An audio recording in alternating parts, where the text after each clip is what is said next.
Morning, guys. Yesterday we read Genesis 23 and 24 when Sarah dies. We are now in chapter 25, which means we're literally halfway through Genesis. And this is where Abraham dies.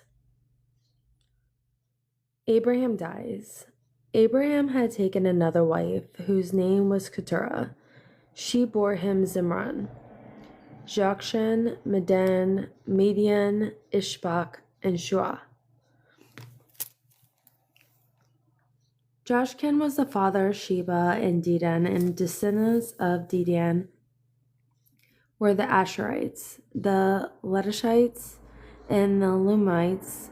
The son of Medan were Ephah, Epher, Hanok, Abida, and Eldah. All of these were descendants of Keturah.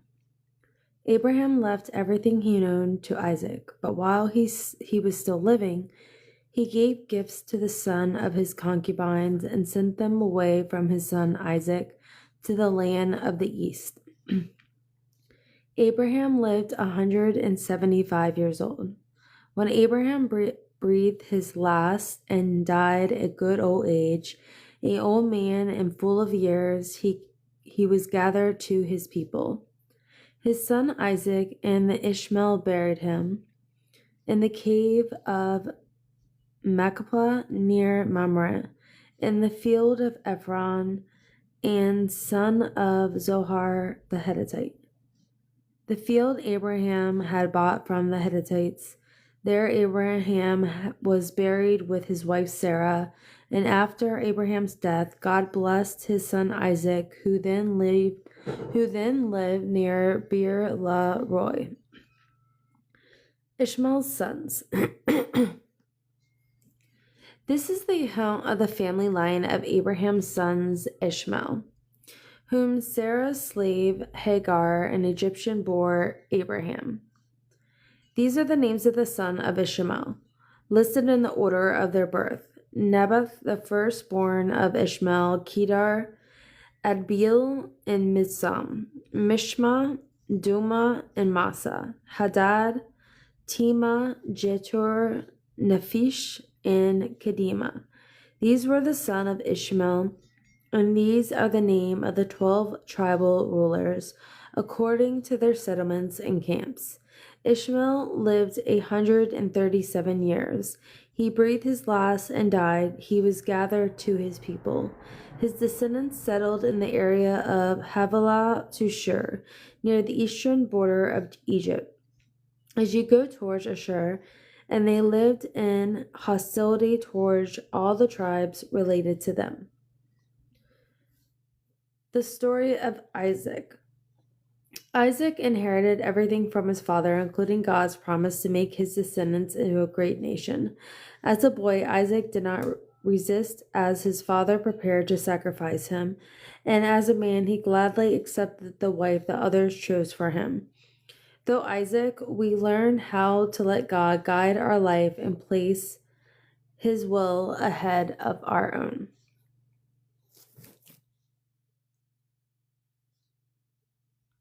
Jacob and Esau. This is an account of the family line of Abraham's son Isaac.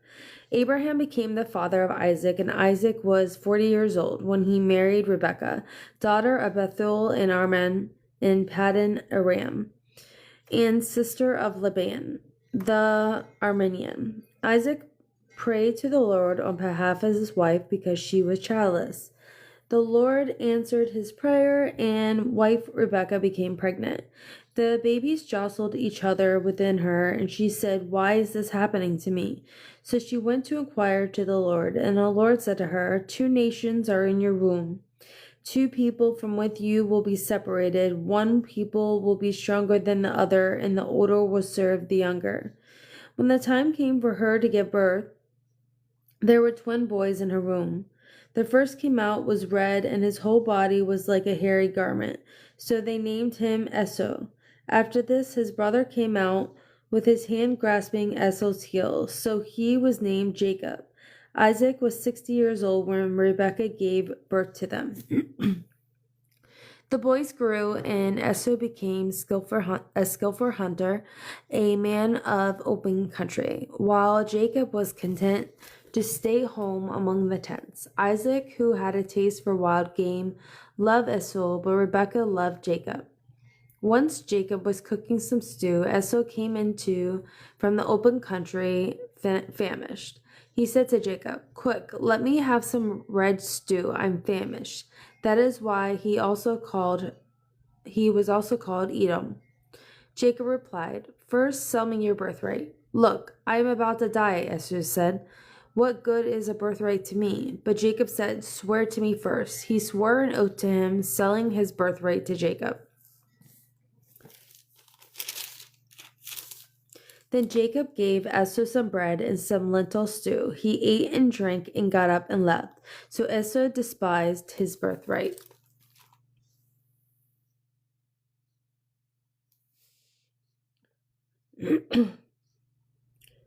Abraham took another wife, Keturah, after Sarah died. Although the sons and grandsons of Abraham and Keturah received many gifts from Abraham, all his property and authority went to Isaac, his principal heir. As Isaac pleaded with God for children, so the Bible encourages us to ask or even plead for our most personal and important requests. God wants to grant our requests, but wants us to ask Him.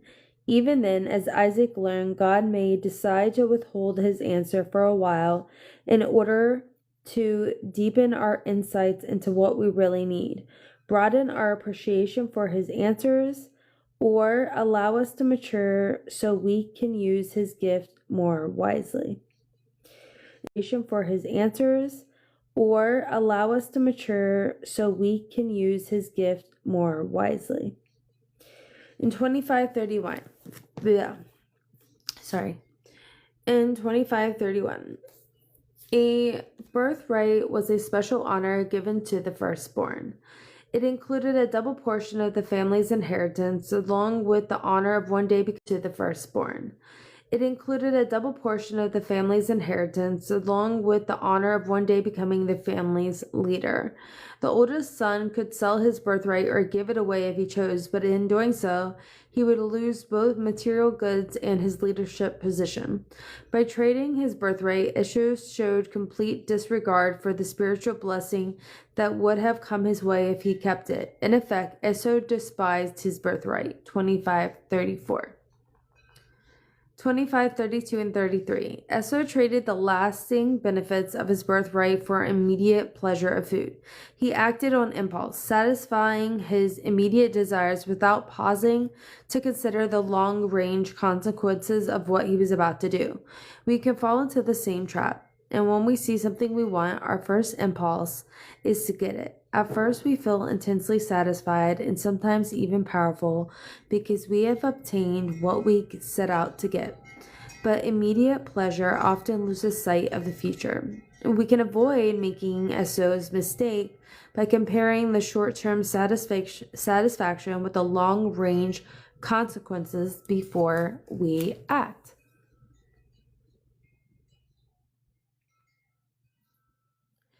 Esau exaggerated his hunger. "I'm about to die," he said. This thought made his choice much easier, because if he was starving, what good was an inheritance anyways? The pressure of the moment distorted his perspective and made his decision seem urgent. We often experience similar pressures. For example, when we feel sexual pressure, a marriage vow may seem unimportant. We might feel such great pressure in one area that nothing else seems to matter. We lose our perspective. Getting through that short, pressure-filled moment is often the most difficult part of overcoming temptation.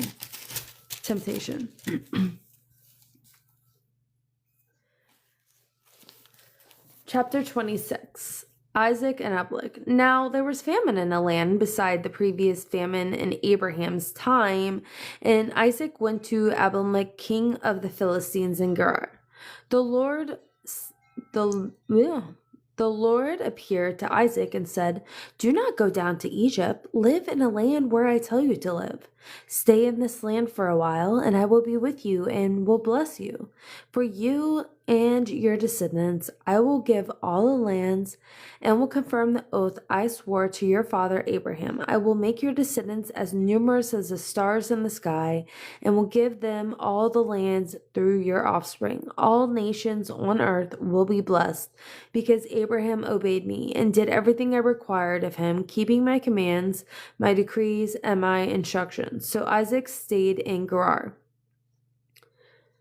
When the men of that place asked him about his wife, he said, "She is my sister," because he was afraid to say, "She is my wife." He thought the men of this place might kill me on account of Rebekah because she is beautiful. When his father did the same thing and never learned.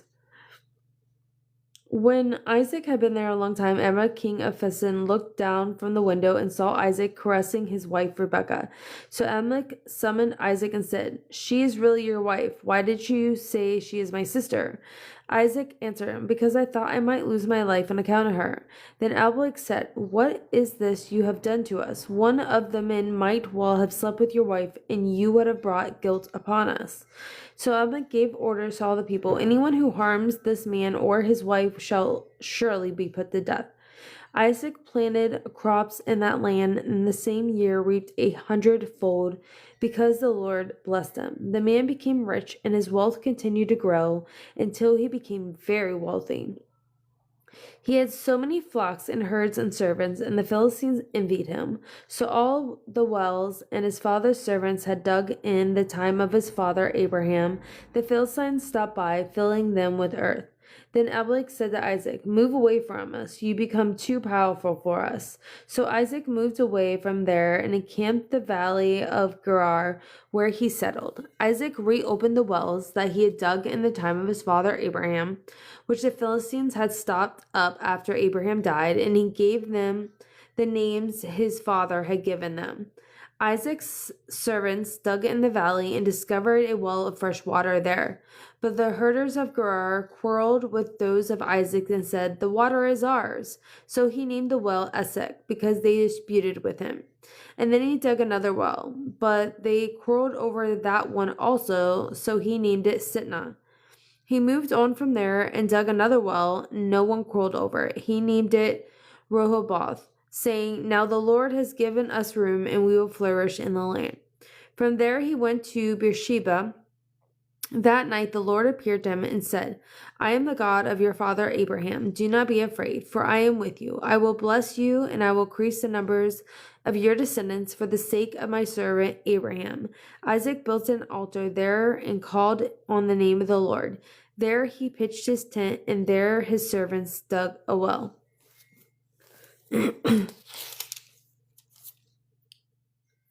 So, like these little tidbits about people, which is really, really cool. So, Rebekah.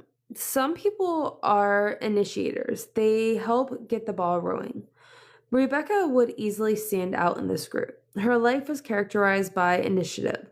When she saw a need, she took action. Even Rebekah would easily stand out in this group. Her life was characterized by initiative. When she saw a need, she took action, even though the action was not always right. It was Rebekah's initiative that first caught the attention of Eleazar, the servant Abraham sent to find the wife for Isaac. It was common courtesy to give a drink to a stranger, but it took added character to also fetch water for 10 thirsty camels. Later, after hearing the detail of Eleazar's mission, Rebekah was immediately willing to be Isaac's bride. Several later events help us see how initiative can be misdirected. Rebekah was aware that God's plan would be channeled through Jacob, not Esau. So not only did Jacob become her favorite, she actually planned ways to ensure that he would overshadow his older twin. Meanwhile, Isaac preferred Esau. This created conflict between the couple. She felt justified in deceiving her husband when the time came to bless the sons, and her ingenious plan was carried out to perfection. Most of the time, we try to justify the things we choose to do. Often, we attempt to add God's approval to our actions. While it is true that actions will not spoil God's plan, it is also true that we are responsible for what we do and must always be cautious about our motives.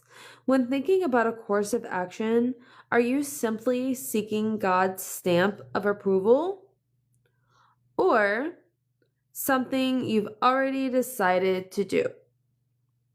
Or are you willing to set the plan aside and the principles and commands of God's word that are against the action?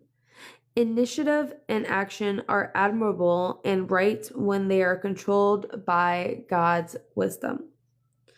Strengths and accomplishments. When Rebecca was confronted with need, she took immediate action.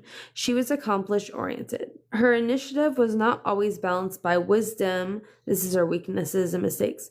She favored one of her sons. She deceived her husband. Lessons from her life. Our actions must be guided by God's word. God makes us even our mistakes in his plan. Parental favoritism hurts a family. Vital statistic. Where? Haran and Canaan. Occupation: wife, mother, household manager. Relatives: grandparents Nahor and Michal, father Bethuel. Husband Isaac, brother Laban, twin sons Esau and Jacob. Key verses: Isaac brought her to the tent of his mother Sarah, and he married Rebekah. So she became his wife, and he loved her. And Isaac was comforted after his mother's death. Isaac, who had taste for wild game, loved Esau, but Rebekah loved Jacob. Genesis 25:28. Rebekah's story is told in Genesis 24-49. She's also mentioned in Romans 9:10. Then, oh, sorry. Okay. The Philistines would become some of Israel's fiercest enemies. The Philistines were one group of the number of migrating sea people from the Aegean Sea who settled in Palestine. They arrived by the way of Crete and Cyprus and were used as missionaries by the Canaanites. Rulers, these people living along the southwest coast, were few but ferocious in battle. Although friendly to Isaac, this small group was the forerunner of the nation that would plague Israel during the times of Josiah, the Judges, and David. The king Abimelech was not the same. Abimelech and Abraham encountered in chapters 20 and 21. Abimelech may have been dynastic name of the Philistine ruler. 26:7-11. Isaac was afraid that the men of Gerar would kill him to get his beautiful wife Rebekah, so he lied, claiming Rebekah was his sister. Where did he learn that trick? His daddy. He may have known about the actions of his father Abraham. See 12:10-14 and 21-4. Parents help shape the world's future by the way they shape their children's values. The first step towards helping children live rightly is for parents to live rightly. Your actions are often copied by those closest to you. What kind of examples are you setting for your children? 26:12-16. God kept his promise to bless Isaac. The neighboring Philistines grew jealous because everything Isaac did seemed to go right, so they filled their wells with dirt and tried to get rid of him. Jealousy is a dividing force enough to tear apart the mightiest of nations or the closest of friends. It forces you to separate yourself from what you are longing for in the first place. When you find yourself becoming jealous of others, try to thank God for their good fortune. Before striking out in anger, consider what could you lose: a friend, a job, a spouse. 26:17-18. The desolate Gerar area was located on the edge of the desert. Water was as precious as gold. A person who dug a well was staking a claim to the land. Some wells had locks to keep thieves from stealing the water. To stop or plug up someone's well was an act of war. It was the most serious crimes in the land. Isaac had every right to fight back when the Philistines ruined his wells, yet he chose to keep the peace. In the end, the Philistines respected him for his patience. In 26:17-22. 3 times Isaac and men and his men dug new wells. When the first two disputes arose, Isaac moved on. Finally, room was available for everyone. Rather than start a huge conflict, Isaac compromised for the sake of peace. Would you be willing to forsake an important position or valuable possession to keep peace? Ask God for the wisdom to know when to withdraw and when to stand and when to fight.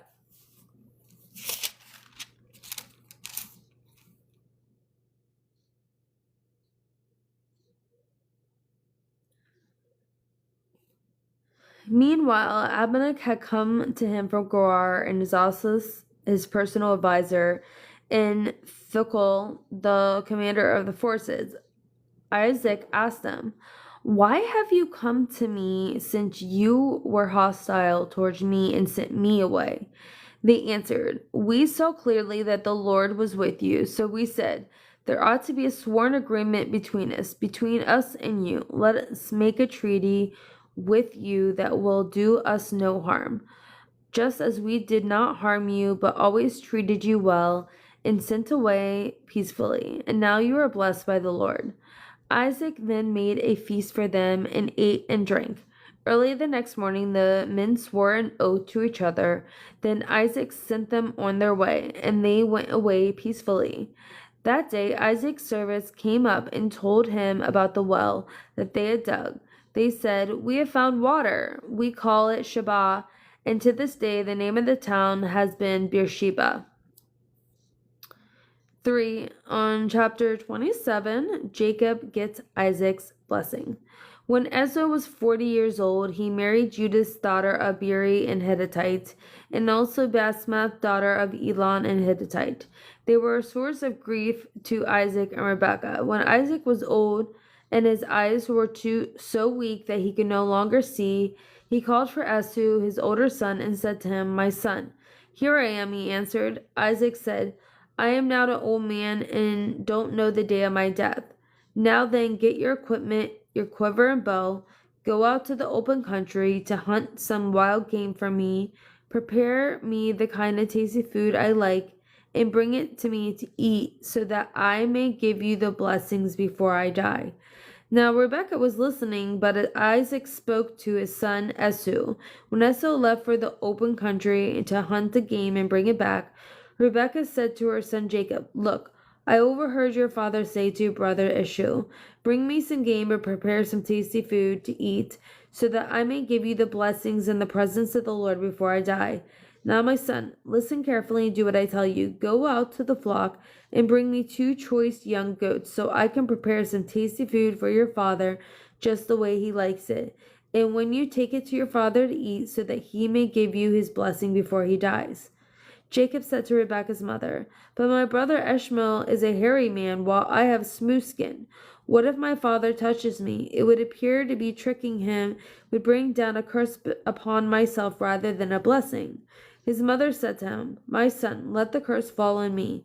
Just do what I say and go get them for me." So he went and got them and brought them to his mother, and she prepared some tasty food just the way his father liked it. Then Rebekah took the best clothes of Esau, her older son, for which she had in the house, and put them on her younger son. She also covered his hands and soon part of his neck with goat skins. Then, after handing to her son Jacob the tasty food and bread she had made, he went to his father and said, "My father." "Yes, my son, who is it?" Jacob said to his father, "I am Esau, your firstborn. I have done as you told me. Please sit up and eat some of my game so that you may give me your blessing." Isaac asked, "How did you find it so quickly, my son?" "The Lord God gave me success," he replied.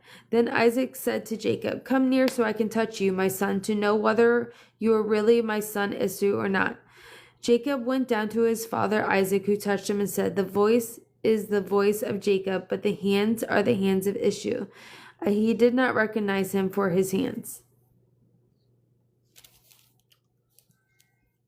With enemies wanting to make peace treaty, Isaac was quick to respond, turning the occasion to celebration. We should just be receptive to those we want to make peace with. When God influences our lives, attracts people, even enemies, we must make the opportunity to reach out to them with God's love. In 26:34-35, Esau married a pagan woman, and this upset his parents greatly. Most parents can be stonehouse of good advice because they have a lifetime of insight to their children's character. You may not agree with everything your parents say, but at least talk with them and listen carefully. This will help to avoid hard feelings Esau experienced. 27 5 through 10. When Rebekah learned that Isaac was preparing to bless Esau, she quickly devised a plan to trick him into a blessing Jacob instead. Although God had already told her that Jacob would become the family leader, 25, 23, 26, Rebekah took matters into her own hands. She resorted to doing something wrong to try to bring about what God had already said what would happen. For Rebekah, the end justified the means. No matter how good we think our goals are, we should not attempt them by doing something that is wrong. Will God approve of the methods you are using to accomplish your goals?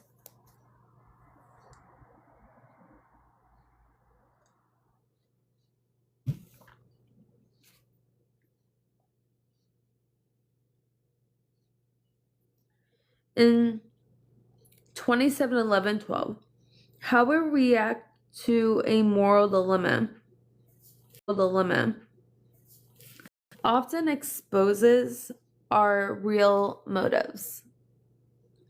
Frequently, we are more worried about getting caught than about doing what is right. Jacob did not seem concerned about the deceitfulness of his mother's plan. Instead, he was afraid of getting in trouble while carrying it out. If you are worried about getting caught, you are probably in a position that is less than honest. Let your fear of getting caught be a warning to do right. Jacob paid a huge price for carrying out his dishonest plan. In 27, 11, 13, Jacob hesitated when he heard Rebekah's deceitful plan. Although he questioned it for the wrong reasons, fearing getting caught, he protested and thus gave her one last chance to reconsider. But Rebekah had become so wrapped up in her plan she no longer saw clearly what she was doing. Sin had trapped her and was degrading her character. Correcting yourself in the middle of doing wrong may be hurt and disappointment, but it also may bring freedom from sin's control. Jacob.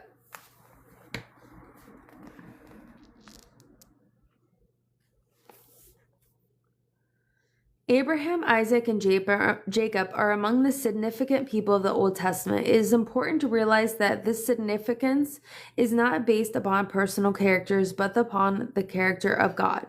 They were all men who earned the grudging respect and deceit and selfishness. They were not the perfect heroes we might not have expected, but instead they were like us, trying to please God, but often falling short.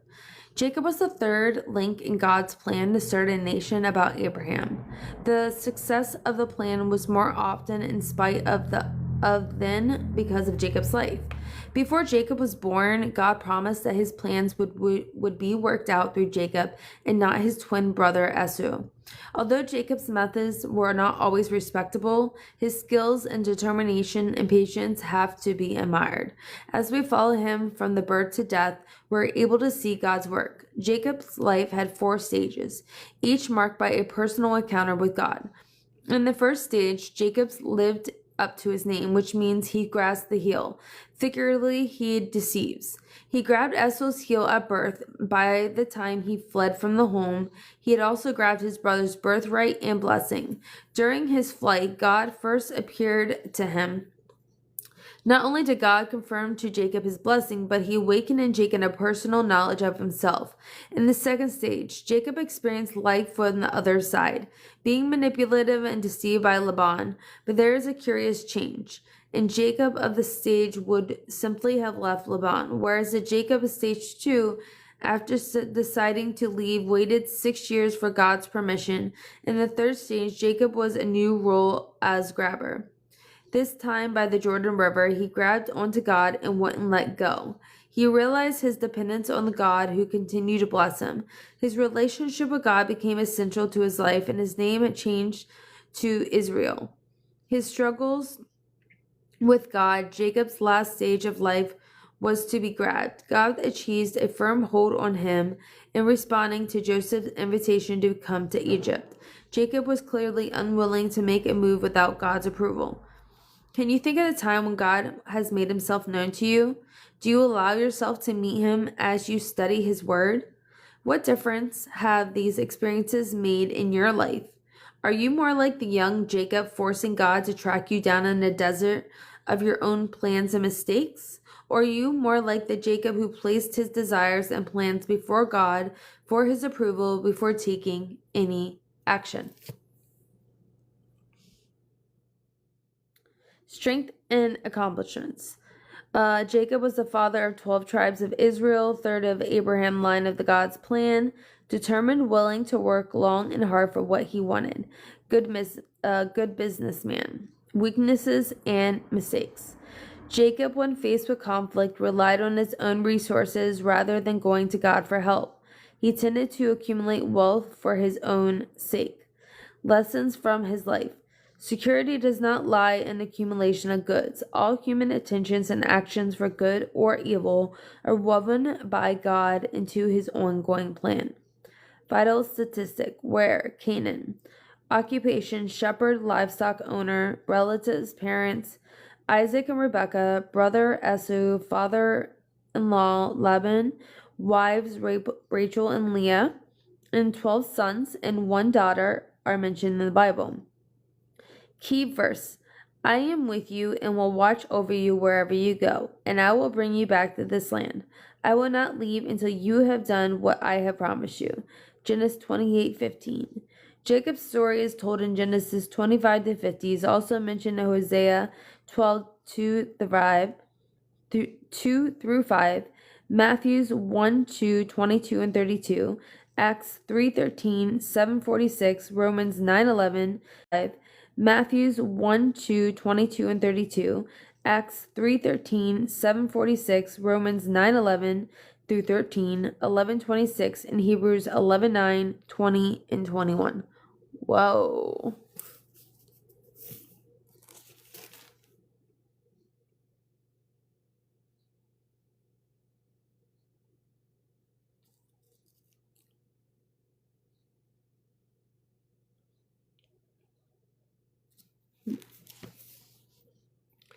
Your father Abraham and God of Isaac, I will give you the descendants of the land on which you are lying. The descendants will be like the dust of the earth, and you will spread out in the west and the east, and the north and the south. All people on the earth will be blessed through you and your offspring. I am with you and will watch over you. Wherever you go, I will bring you back to this land. I will not leave you until I have done what I have promised. When Jacob awoke from his sleep, he thought, surely the Lord in this place, and I was not aware of it. He was afraid and said, how awesome is this place? This is none other than the house of the God. This is the gate of heaven. Early the next morning, Jacob took the stone he had placed under his head and set it up as a pillar and poured oil on top of it. He called that place Bethel, though the city used to be called Luz.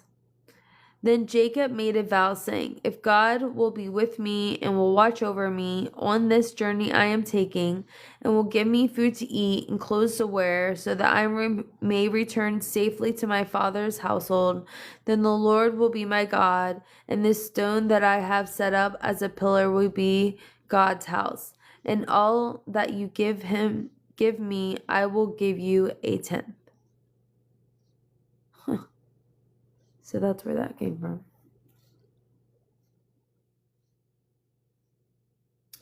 Bethel was about 10 miles north of Jerusalem and 60 miles north of Beersheba, where Jacob left his family. This is where Abraham made one of his first sacrifices to God when he entered the land, and at first Bethel became an important center for worship. Later, it was a center of idol worship. The prophet Hosea condemned it as an evil practice. 28:20 to 22. Was Jacob trying to bargain with God?